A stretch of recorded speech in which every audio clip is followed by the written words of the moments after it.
Selamat petang dan saya ucapkan selamat datang kepada setiap satu kita pada hari ini. Puji pada Tuhan kerana sekali lagi kita sudi dan kita memilih untuk berkumpul dan bergabung bersama-sama untuk mendengarkan firman-firman Tuhan melalui platform-platform online ini. Jadi pada saat ini, seperti mana yang kita ketahui, sepanjang 2 minggu ini ataupun 14 hari kita dijamah dengan pelayanan-pelayanan yang khususnya dikendalikan sepenuhnya oleh Jabatan Pelayanan Wanita Wilayah 6. Jadi pada saat ini saya ingin mengambil kesempatan ini untuk mengucapkan terima kasih diberi kesempatan untuk bersama-sama melayani bersama-sama dengan wanita-wanita hebat di seluruh wilayah 6 ini. Jadi tanpa kita membuang masa, saya akan membacakan ataupun memperkenalkan petugas-petugas kita untuk malam ini. Jadi saya, Prozita binti Pindah, selaku pemimpin acara untuk sepanjang kebaktian kita untuk petang ini. Jadi tanpa membuang masa, saya akan memperkenalkan petugas-petugas kita pada hari ini. Bagi pemimpin slot puji-pujian akan dikendalikan oleh Madam Jorin Nelson. Dan seterusnya, doa pembuka akan dipimpin oleh Miss Rasni Ting. Dan seterusnya kita akan mendengarkan firman Tuhan yang disampaikan oleh Madam Pinia Jimmy. Kita akan memulakan kebaktian kita pada hari ini dengan menyanyikan beberapa lagu-lagu pujian. Selamat malam kepada kita semua, dimanapun Anda berada pada saat ini. Mari kita memuji Tuhan bersama-sama. Kita akan menyanyi lagu yang bertajuk Girang yang terdapat dalam buku LPMI nombor 101.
Seterusnya, betapa teguh persatuannya yang terdapat dalam LPMI 186.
kita berdoa. Bapa kami yang berada di dalam kerajaan sorga, terima kasih sebab Bapa mengasihi kami semua. Dan terima kasih juga sebab sepanjang hari ini Bapa telah bersama-sama dengan kami, sementara kami melakukan segala pekerjaan kami. Bapa juga akan memberkati segala usaha-usaha kami sepanjang hari ini. Terima kasih di atas semua kebaikan Bapa di dalam kehidupan kami. Pada malam ini Bapa, sekali lagi kami akan meneruskan pembelajaran kami melalui firman Tuhan di dalam perkumpulan ini. Kami mohon agar Roh Suci Bapa akan membantu kami, agar kami boleh mendengar dengan baik dan berkati semua pelajaran yang kami dengar Bapa, agar dapat membantu kami untuk lebih dekat kepada Bapa. Kami juga berdoa kepada sahabat kami yang akan menyampaikan pelajaran ini. Bantu beliau agar apa sahaja yang beliau katakan, biarlah semuanya itu menurut firman Bapa, menurut kehendak Bapa, dan biar ianya boleh kami pahami. Terima kasih sebab Bapa juga akan memberkati semua peralatan yang kami gunakan sepanjang perkumpulan ini, agar ianya berfungsi dengan baik dan agar perjalanan perbaktian kami pada malam ini berjalan dengan lancar. Terima kasih sebab Bapa mendengar semua doa kami dan Bapa juga mengampuni segala kekurangan dan kelemahan kami. Terima kasih Bapa mendengar doa ini dan kami serahkan semua ini di dalam nama Yesus yang telah menjadi juru selamat dan penebus dosa kami. Amin. Terima kasih atas nyanyian-nyanyian merdu kita sebentar tadi.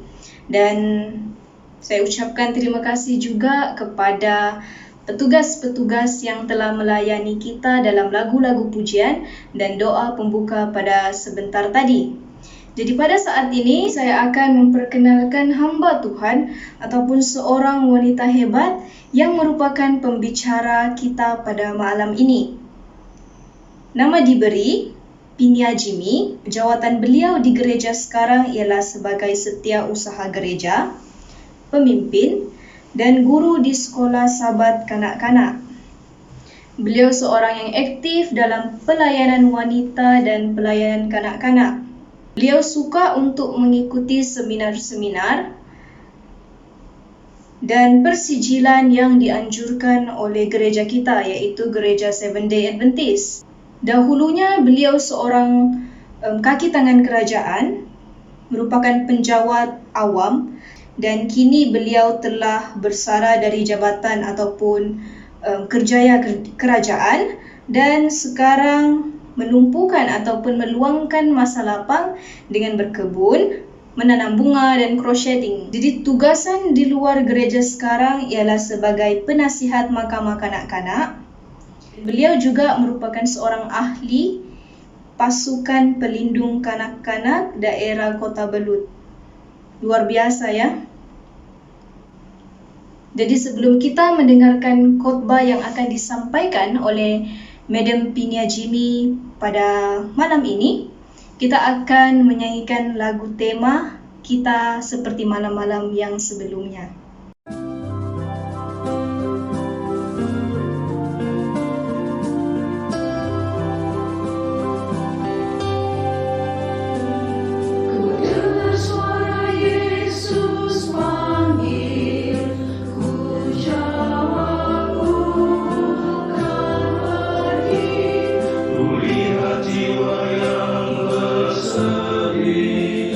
Ku jawab, ku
Sebelum kita meneruskan pelajaran, saya ingin membawa kamu berdoa. Mari kita berdoa. Bapa kami yang tinggal di kerajaan surga, sekarang kami sudah bersedia untuk belajar firman-Mu yang bertajuk Kesatuan dalam Tubuh Kristus. Urapi kami semua Bapa, agar kami dapat memahami pelajaran-pelajaran yang kami akan dengar. Dan bantu hamba-Mu ini ya Bapa, agar saya dapat menyampaikan pelajaran ini dengan jelas, dan saudara-saudari yang menonton dapat memahami pelajaran ini, dan kami semua dapat mengaplikasikan pelajaran ini di gereja masing-masing. Jauhi kami dari segala gangguan Bapa. Saya serahkan semua ini dalam nama Yesus Juru Selamat kami. Amin. Selamat malam semua. Apa kabar? Syukur dan puji Tuhan atas limpah kurnia-Nya. Kita dapat berjumpa semula di kebaktian kebangunan rohani pelayanan wanita wilayah 6. Semalam kita telah belajar satu pelajaran dari doktrin ke-13 yang berjudul Umat yang Sisa dan Misinya. Malam ini, malam kelima, kita akan belajar lagi satu pelajaran dari doktrin gereja yang ke-14 yang bertajuk Kesatuan dalam Tubuh Kristus.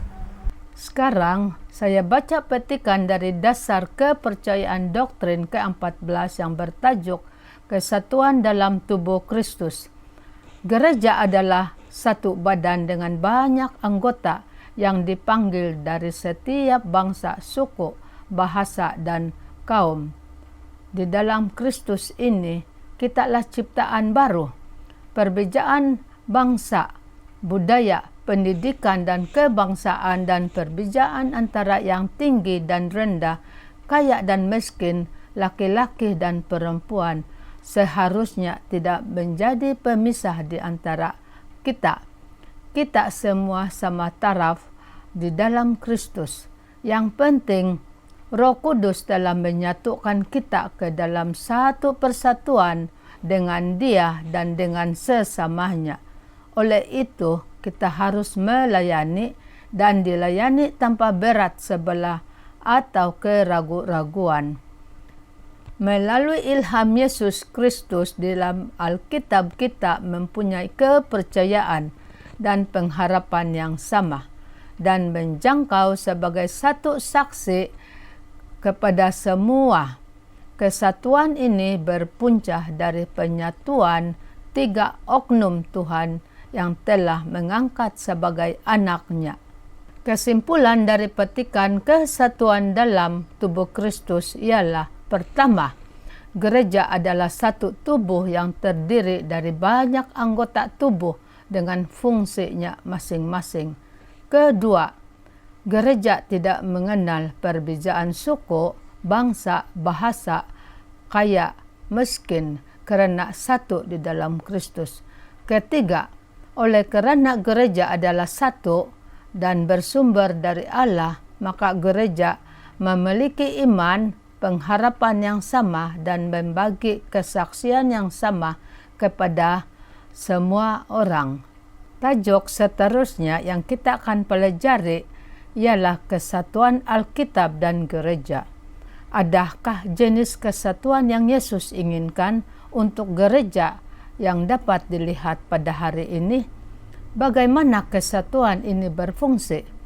Kita sudah belajar tadi bahwa gereja adalah satu tubuh dengan banyak anggota yang dipanggil dari semua bangsa, suku, bahasa, dan kaum.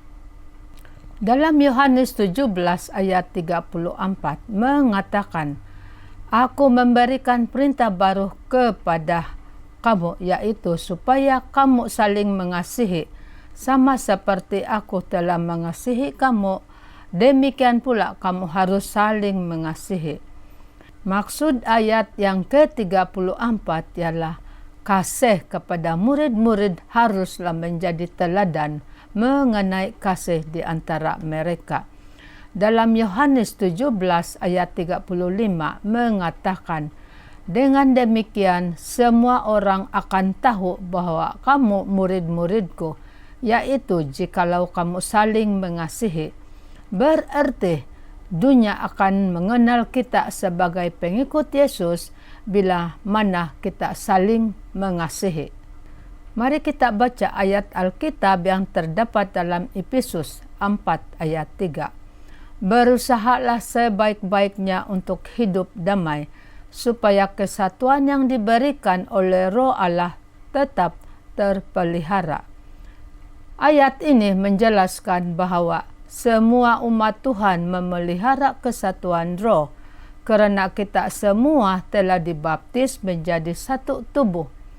Tidak memandang dari mana asal kita dan siapa kita, asalkan kita sudah menerima panggilan Allah di dalam keselamatan ini, maka kita adalah satu sama karena kita telah dibaptis oleh Roh yang sama. Roh Suci adalah kuasa penggerak di belakang kesatuan gereja. Melaluinya orang-orang percaya dibawa ke gereja. Dalam Efesus 4 ayat 4 hingga 6, satu tubuh dan satu roh, sebagaimana kamu telah dipanggil kepada satu pengharapan yang terkandung dalam panggilanmu. Ayat kelima, satu Tuhan, satu iman, satu baptisan. Ayat keenam, satu Allah dan Bapa dari semua, Allah yang di atas semua dan oleh semua dan di dalam semua. Rasul Paulus menyenaraikan bahagian utama mengenai kesatuan oleh roh. Hanya satu badan dan satu roh, dia berkata, sebagaimana dipanggil ke dalam satu pengharapan oleh panggilan kamu, satu Tuhan, satu kepercayaan, satu baptisan, satu Tuhan dan Bapa atas semuanya, yang di atas segalanya dan melalui semua dan di dalam kamu semua. Coba kita lihat kembali ayat dari Efesus 4 ayat 4 hingga 6. Ada 7 kali pengulangan perkataan satu yang menekankan kesatuan kesempurnaan yang diinginkan oleh Rasul Paulus. Apakah dasar kesatuan Alkitab dan gereja? Alkitab mengatakan dalam 1 Korintus 12 ayat 4 hingga 6. Ayat 4, ada bermacam-macam karunia dari Roh Allah, tetapi semuanya diberi oleh Roh yang satu. Ayat kelima, ada bermacam-macam pekerjaan untuk melayani Tuhan, tetapi Tuhan yang dilayani itu Tuhan yang satu juga. Ayat keenam, ada berbagai-bagai cara mengerjakan pekerjaan Tuhan, tetapi yang memberikan kekuatan untuk itu kepada setiap orang adalah Allah yang satu juga. Melalui satu kepercayaan pribadi dalam korban penebusan Kristus, maka semua menjadi bahagian dari tubuh. Satu baptisan yang melambangkan kematian dan kebangkitan, tepat sekali menunjukkan kepercayaan ini, menyaksi persatuan dengan tubuh Kristus. Akhirnya Alkitab mengajar bahwa ada satu roh, satu Tuhan, dan satu Bapa. Semua aspek kesatuan gereja mendapat dasar mereka di dalam kesatuan Tritunggal Tuhan. Perhatikan nasihat di dalam Roma 15 ayat 5 dan 6 yang mengatakan, semoga Allah yang adalah sumber ketekunan dan penghiburan mengurniakan kerukunan kepada kamu sesuai dengan kehendak Kristus Yesus. Ayat ke-6, sehingga dengan satu hati dan satu suara kamu memuliakan Allah dan Bapa Tuhan kita Yesus Kristus. Ingat, kesatuan jemaat ini merupakan satu keharusan. Ini yang diharapkan oleh Tuhan Yesus. Kesatuan yang diminta adalah kesatuan hati dan satu suara yang memuliakan Allah. Adakah kesatuan gereja perlu diseragamkan? Mari kita lihat ayat yang seterusnya yang terdapat di 1 Korintus 12 ayat 7 hingga 11. Kesatuan Alkitab tidak bermakna seragam. Kiasan Alkitab mengenai badan manusia menunjukkan kesatuan gereja wujud di dalam kepelbagaian. Badan mempunyai banyak organ, semua menyumbang kepada pelaksanaan sempurna tubuh. Setiapnya memenuhi satu tugas penting walaupun berlainan, tiada yang tidak berguna. Prinsip yang sama terjadi di dalam gereja. Tuhan membahagikan pemberiannya kepada setiap individu mengikut kehendaknya. 1 Korintus 7 ayat 11 mencipta satu kepelbagaian yang sihat yang memberi faedah kepada anggota gereja. Bukan semua anggota berfikiran yang sama ataupun mempunyai kelayakan untuk melakukan pekerjaan yang sama. Oleh itu, untuk mencapai misinya, gereja memerlukan sumbangan dari semua pemberian itu. Adakah kesatuan gereja sangat penting? Kesatuan mustahak untuk gereja. Kenapa? Tanpa kesatuan, gereja akan gagal untuk mencapai misi sucinya. Di dalam dunia yang berpecah belah oleh bantahan dan pertentangan kasih dan kesatuan di antara anggota gereja dan sifat yang berlainan dan kecenderungan memberi kesaksian kepada perkabaran gereja lebih kuat daripada perkabaran yang lain. Oleh itu, kesatuan dalam gereja amat penting. Apa tujuan kesatuan dalam gereja? Kesatuan menunjukkan ada gereja. Kesatuan membawa kekuatan, perbedaan menunjuk kelemahan. Sesuatu gereja yang benar-benar makmur dan kuat apabila anggotanya bersatu padu dengan Kristus dan dengan sesamanya, bekerja di dalam harmoni untuk keselamatan dunia. Oleh itu, barulah mereka di dalam arti kata sebenarnya pengerja bersama Tuhan. 1 Korintus 3 ayat 9. Kesatuan Kristen dunia kita yang semakin tidak bersatu dipecah belah dengan mementingkan diri yang tidak mempunyai kasih. Bagaimana mencapai kesatuan di gereja? Dapatkah kesatuan dicapai? Mari kita baca Yohanes 17 ayat 11. Yohanes 17 ayat 11 mengatakan, "Sekarang aku datang kepadamu. Aku tidak tinggal lagi di dunia, tetapi mereka masih di dunia.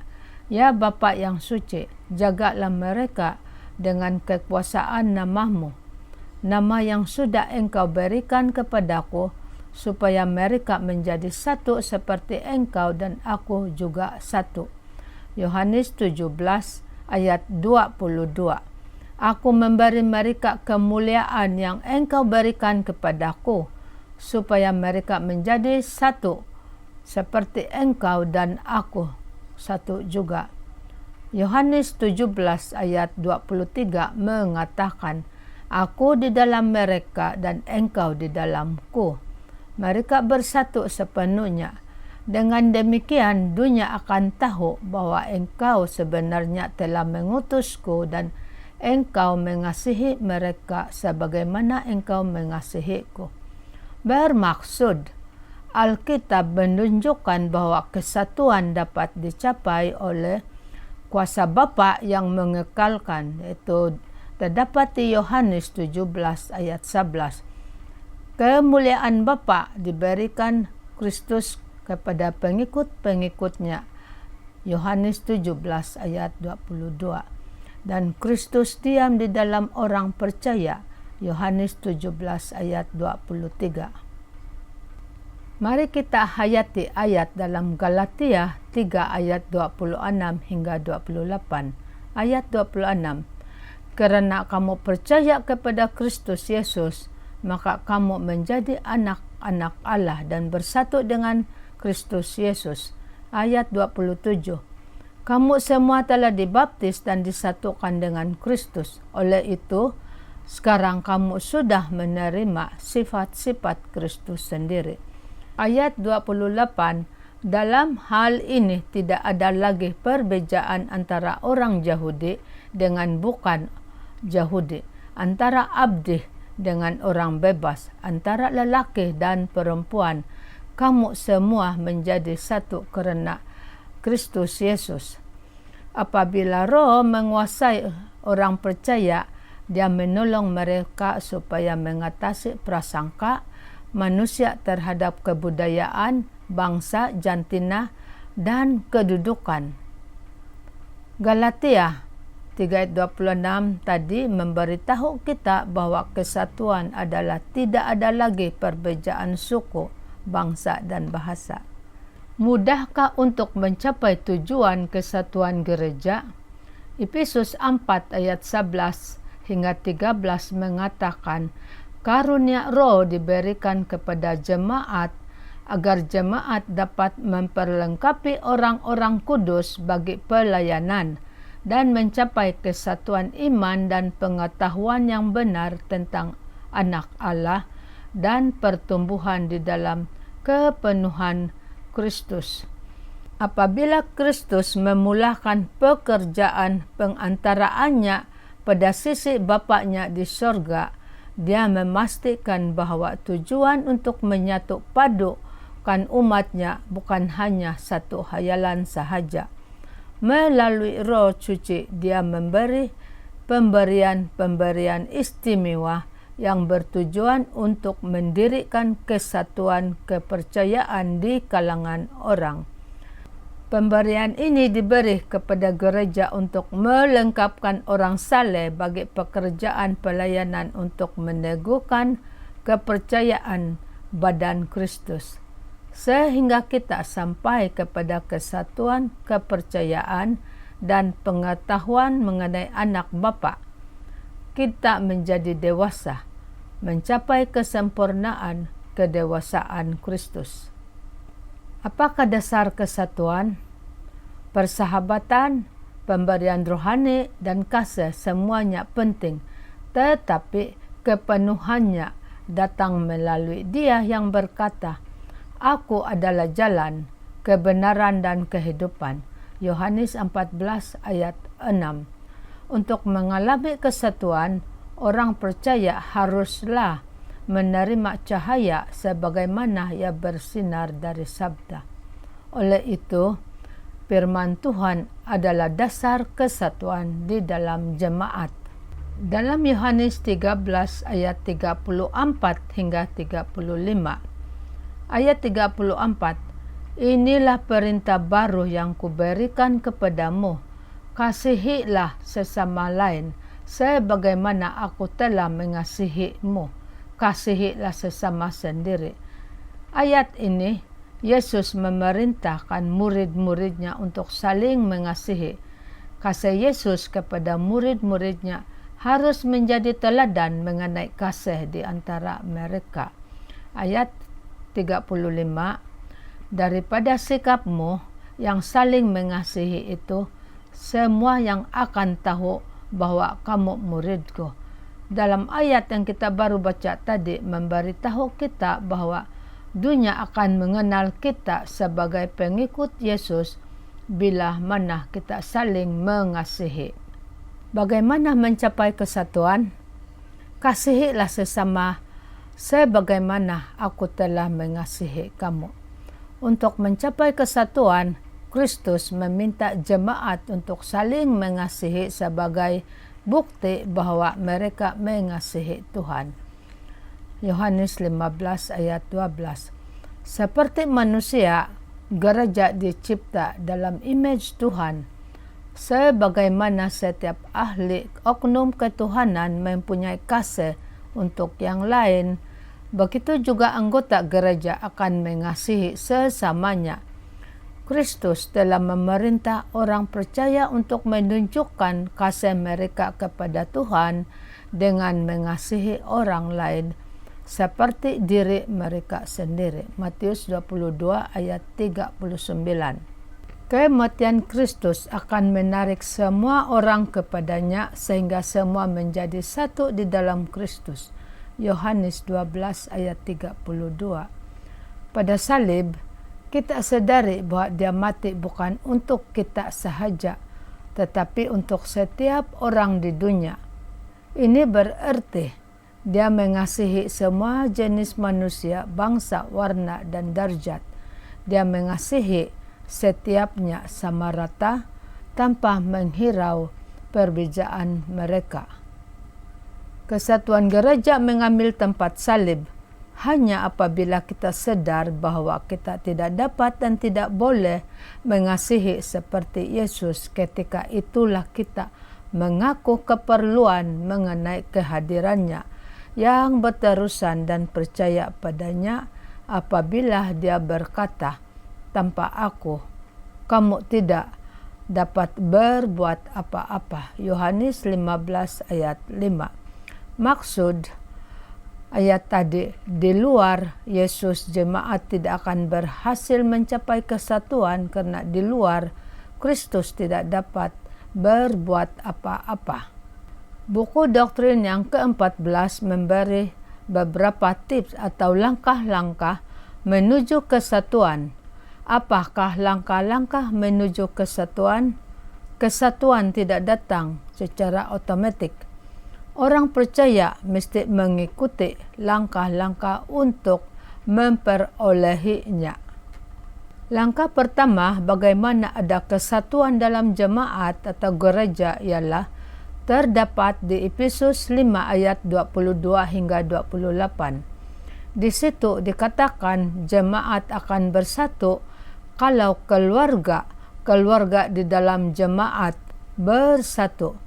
Di rumah tempat berlatih atau belajar yang ideal atau sesuai bagi kesatuan gereja. Jika kita belajar pengurusan yang bijak, kebaikan, kelemah lembutan, kesabaran dan kasih dengan salib sebagai pusatnya, di rumahlah kita dapat melaksanakan prinsip-prinsip kesatuan di dalam gereja. Langkah yang kedua, kita tidak akan mencapai kesatuan sekiranya kita tidak bersungguh-sungguh untuk mencapainya. Kita mesti berdoa setiap hari untuk kesatuan dan menyuburkannya dengan hati-hati. Kita harus memperkecilkan perbedaan dan mengelak daripada membahas mengenai perkara yang tidak penting. Langkah ketiga, bagaimana kita mencapai kesatuan ialah bekerja sama menuju tujuan yang sama. Galatia 6 ayat 2 mengatakan kesatuan akan tercapai bila jemaat saling bertolong-tolongan menanggung beban satu dengan yang lain. Jemaat harus bekerja sama di dalam menjalankan misi Kristus di dunia ini. Jemaat bukan bersifat lokal, tetapi harus memikir pekerjaan Tuhan seluruh dunia. Seperti kiasan badan menunjukkan bahwa setiap orang besar atau kecil adalah penting. Kerjasama bukan persaingan, adalah rancangan Tuhan untuk kerjanya di merata dunia. Dengan itu, kesatuan di dalam badan Yesus menjadi satu demonstrasi mengenai kasih Kristus yang tidak mementingkan diri untuk ditujukan dengan begitu indah pada salib.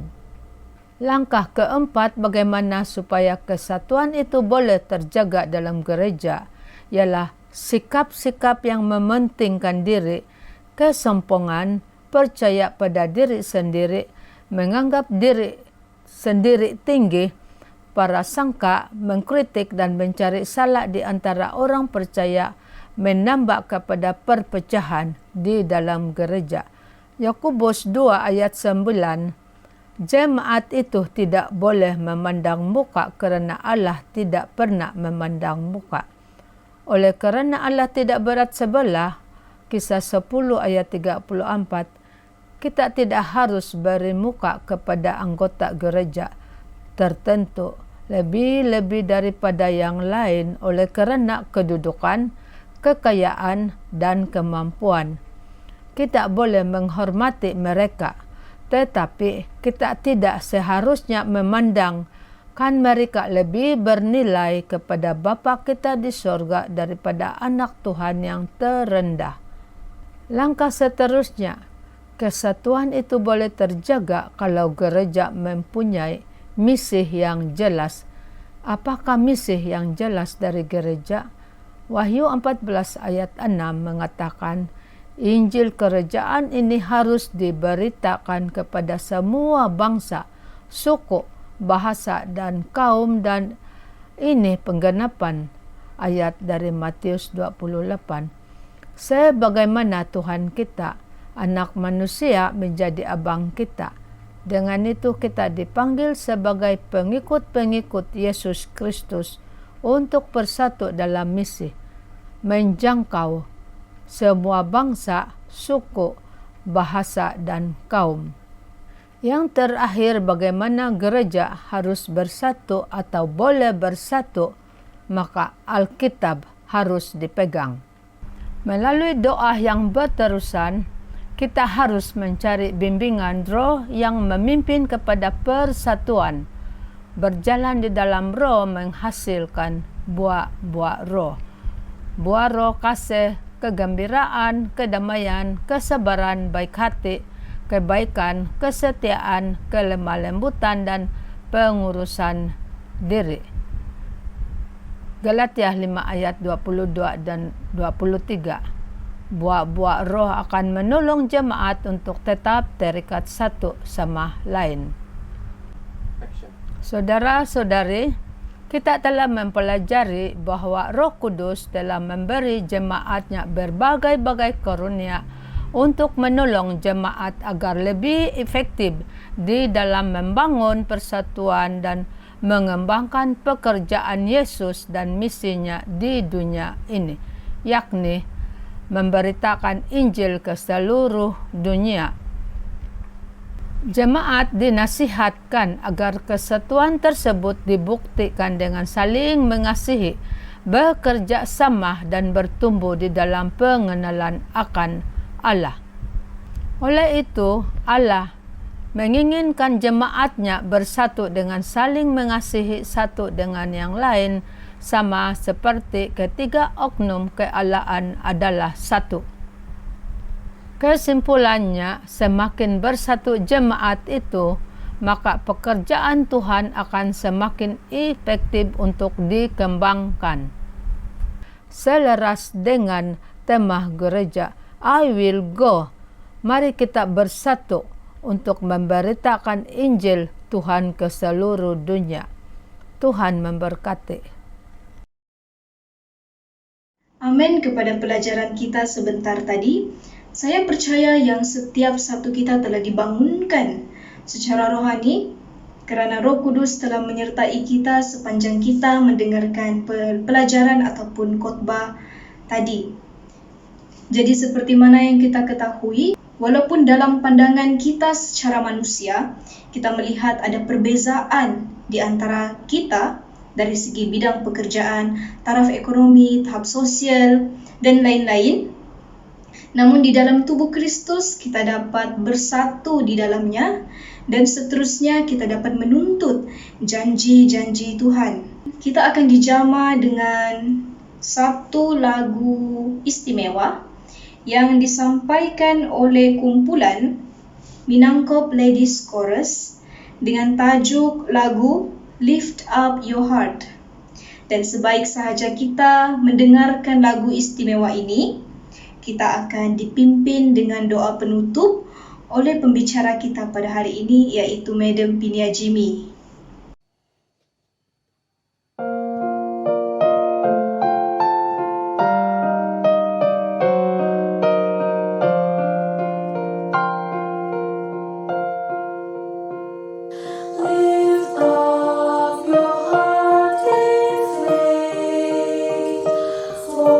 God is ever nigh you.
Mari kita berdoa.